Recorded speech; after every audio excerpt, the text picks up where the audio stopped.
दोस्तों, यह कहानी है ब्राह्मण और सांप की। एक बार की बात है, किसी नगर में हरिदत्त नाम का ब्राह्मण रहता था। उसके पास खेत थे, लेकिन उनमें ज्यादा पैदावार नहीं होती थी। एक दिन हरिदत्त अपने खेत में एक पेड़ के नीचे सोया हुआ था। जैसे ही हरिदत्त की आंख खुली, उसने देखा कि एक सांप अपना फन फैलाए बैठा हुआ है। ब्राह्मण को एहसास हुआ कि यह कोई साधारण सांप नहीं है, बल्कि कोई देवता है। ब्राह्मण ने निर्णय लिया कि वह आज से इस देवता की पूजा करेगा। हरिदत्त उठा और कहीं से जाकर दूध ले आया। उसने मिट्टी के बर्तनों में सांपों को दूध पिलाया।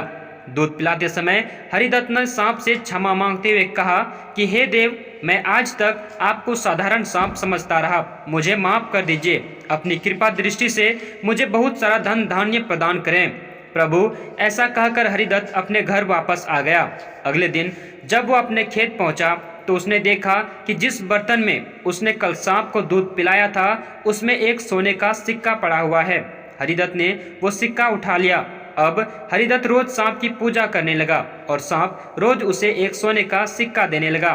कुछ दिन बाद हरिदत्त को दूर किसी देश जाना पड़ा, तो उसने अपने बेटे से कहा कि तुम खेत में जाकर सांप देवता को दूध पिला आना। अपने पिता की आज्ञा से हरिदत्त का बेटा खेत में गया और सांप के बर्तन में दूध रख आया। अगली सुबह जब वह सांप को दूध पिलाने गया तो उसने देखा कि वहां सोने का सिक्का रखा हुआ है।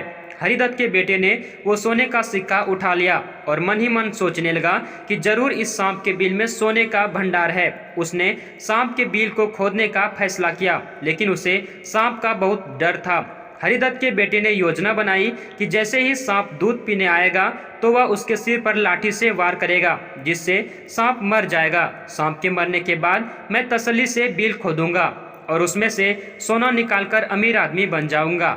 लड़के ने अगले दिन ऐसा ही किया, लेकिन जैसे ही उसने सांप के सिर पर लाठी मारी तो वो मरा नहीं, बल्कि गुस्से से भर उठा। सांप ने क्रोध में लड़के के पैर में अपने विष भरे दांतों से काटा और लड़के की उसी समय मौत हो गई। हरिदत्त जब वापस लौटा तो उसे यह जानकर बहुत दुख हुआ।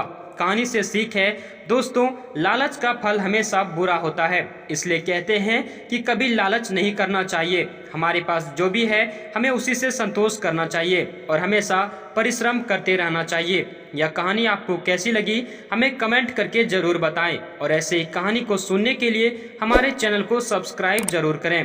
धन्यवाद।